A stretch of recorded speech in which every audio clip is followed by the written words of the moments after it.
سب کو قبروں سے اٹھایا جائے گا. جنت البقیع والوں کی قسمتوں پر ہماری جانیں قربان.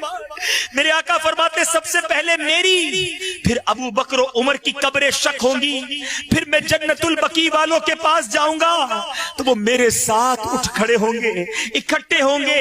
پھر میں اہل مکہ کا انتظار کروں گا حتیٰ کہ حرمین شریفین کے درمیان انہیں بھی اپنے ساتھ کر لوں گا. ارے یہ وہ سرزمین ہے جس میں جن خوش نصیبوں کو تدفین ملے گی، اللہ اللہ قیامت کے دن نبی پاک کا ساتھ نصیب ہوگا. جبھی تو کیا خوب بات اعلیٰ حضرت لکھتے ہیں، طیبہ میں مر کے ٹھنڈے چلے جاؤ آنکھیں بند. طیبہ میں مر کے ٹھنڈے چلے جاؤ آنکھیں بند.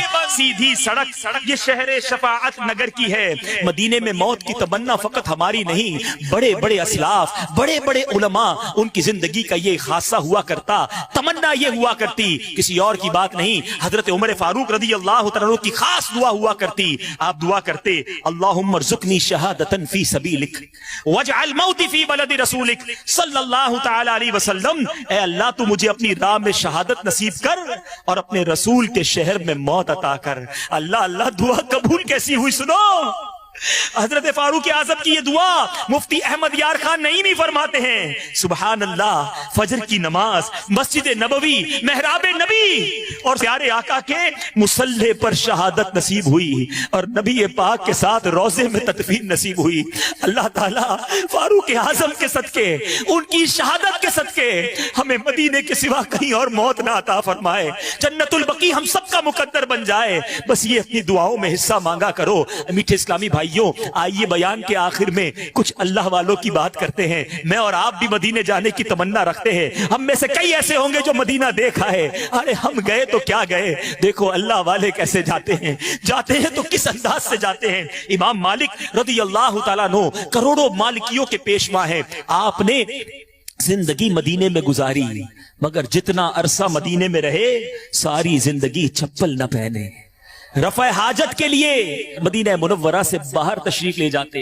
ایک بار آپ کو تحفے میں گھوڑے پیش کیے گئے، آپ نے وہ گھوڑے واپس کر دیے، اپنے رفقا کو دے دیے. کہا کہ میرا جی نہیں چاہتا کہ اس زمین پر سواری کر کے اپنے گھوڑے کے ٹاپوں سے اس زمین کو روندوں جہاں میرے آقا مدینے والے مصطفیٰ جلوہ فرما ہیں. ارے وہ کیا انداز تھا، کیا طریقہ تھا. میٹھے میٹھے اسلامی بھائیوں، ہم سب کے امام، عاشقوں کے امام اعلیٰ حضرت امام احمد رضا خان علیہ رحمت الرحمان جب مدینہ منورہ گئے، سنو دوسرا سفر تھا، ارکان حج ادا کرنے کے بعد بیمار ہو گئے.